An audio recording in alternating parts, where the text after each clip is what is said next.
So we're gonna go out in the woods, find anything that we want to paint. We're gonna do some acrylic paint. All you're gonna need for this is a paintbrush, some paint. We're using black. You can use whatever color you want, and some paper. Oh, these would be really cool to paint. You can grab some of these. I'm gonna paint this leaf, and then we're gonna put it on the paper. Okay, finished painting.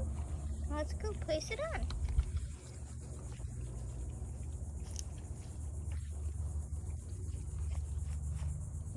Boom.